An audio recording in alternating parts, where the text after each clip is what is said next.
I'm here to share with you my experience on this amazing journey in training people for 34 years and what I learned from my students. There are two parts to this video. First part is all about why I think most of us do and succeed at reaching our goals or limits. And then the second part is something that I want to share with you that will help you break through and shatter your limits. So let me start with the first part, which is why we don't get breakthroughs in our life.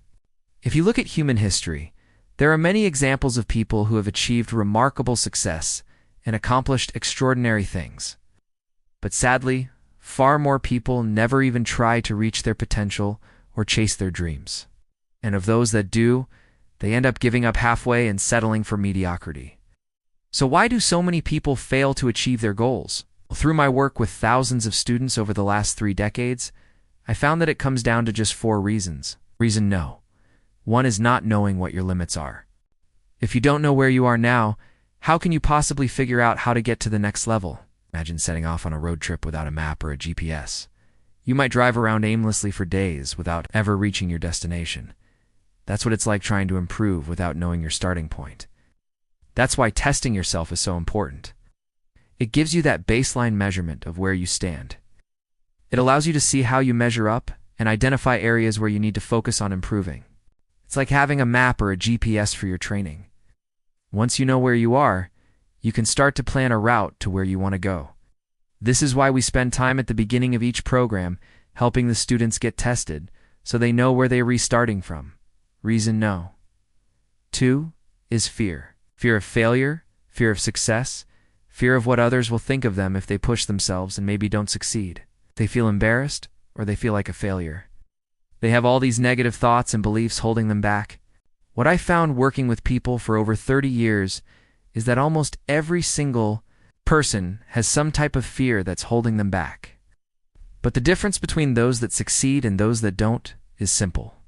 Those that succeed learn how to control their thoughts, their emotions, their beliefs, and their fears. They learn how to take control of that instead of letting it control them. For example, you may have the goal of running a 5K, but you're afraid of what other people will think of you if you show up and you re-slow. You let that fear control you, and you end up not even showing up. Or maybe you're afraid of failing to meet your own expectations. Maybe you want to run a 5,000 and you want to run it in under 30 minutes. But what if you train hard and you end up running it in 32 minutes? Are you going to be a failure? Is it the end of the world? It's not. That's just a small setback. You learn from it and you move forward. The key is not to let your fears hold you back from pursuing your goals. Instead, acknowledge your fears, understand them, and then develop strategies to overcome them. Talk to yourself, believe in yourself, visualize yourself succeeding, and then take action towards your goals despite the fear. Remember, fear doesn't have to control you. You can choose to take control of it. Reason no.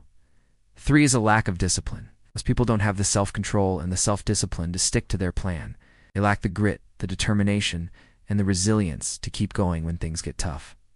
They quit when they feel like quitting instead of pushing through and finishing what they started. Now look, I know that sometimes things come up in life that are good.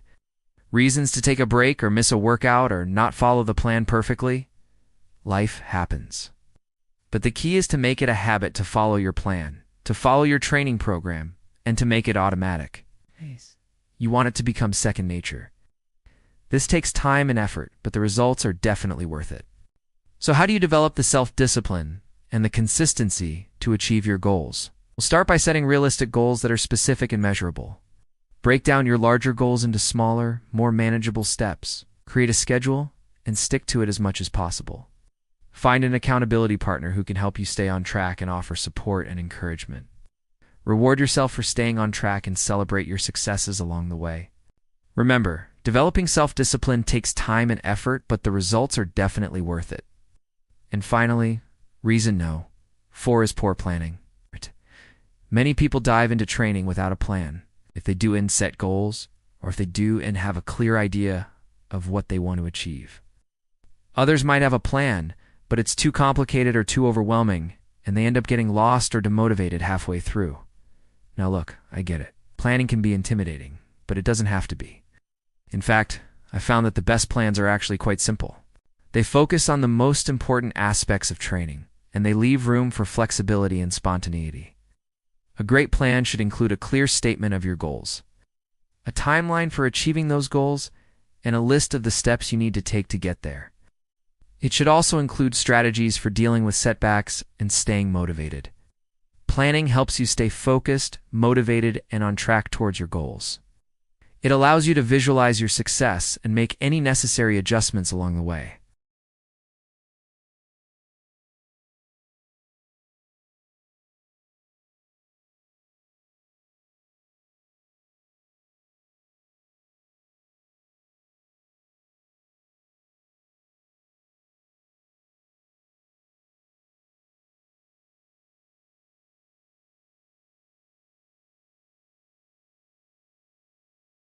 Having someone who has been in your shoes before, someone who knows the challenges you face and has already overcome them, is invaluable.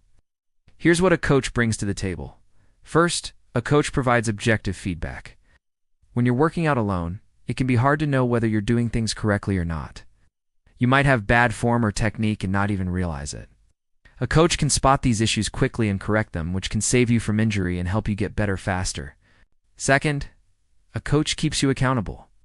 We all have times when we don't feel like working hard or sticking to the plan.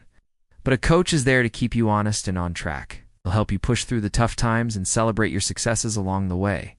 Third, a coach provides a fresh perspective.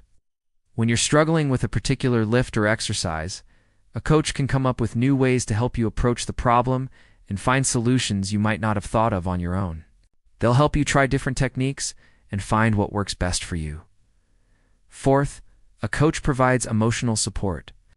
Training can be mentally and physically challenging, but a coach is there to offer encouragement and help you stay positive. They'll help you through the tough times and celebrate your victories together. Finally, a coach helps you break through plateaus. We all hit plateaus in our training where we stop making progress towards our goals. A coach can spot when you restuck and help you break through the plateau and reach the next level. They'll adjust your plan as needed and help you make the changes necessary to get over the hump. If you want to shatter your limits and achieve your goals, consider finding a coach or a mentor who can guide you on your journey. With the right support, you can achieve extraordinary things. Thank you for watching this video. Hope you found it helpful. If you have any questions or comments, please feel free to leave them below. And remember, if you want to smash your limits and achieve your goals, you can do it. It just takes a little bit of planning, a lot of hard work, and a never-give-up attitude. Good luck and see you soon.